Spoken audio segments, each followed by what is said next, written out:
પ્રચારનો માહોલ છે, પરંતુ આ માહોલમાં વડોદરા કોંગ્રેસમાં થયું છે કમઠાણ।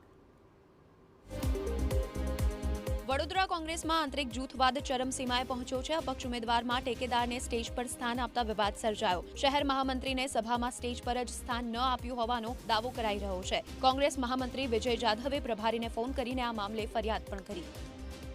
આજે અમે આટલું બધું યોગદાન આપી રહ્યા છીએ। શહેર મહામંત્રી છે કે તમારી સામે ઊભા છે અને અમને અમારી અવગણના કરવામાં આવે। આ અવગણના મારી એકલાની નથી, આ અવગણના પક્ષની છે અને સાથે સાથે અમારા મહારાષ્ટ્રીયન સમાજની છે।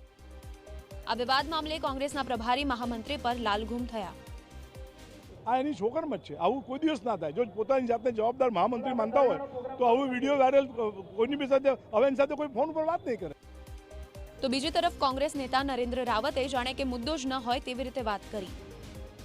અમારો વ્યક્તિ છે, કોંગ્રેસ પાર્ટીનો હોદ્દેદાર છે ને એવું કંઈ કામ થયું નથી જેના કારણે આટલી મોટી નોંધ લેવી।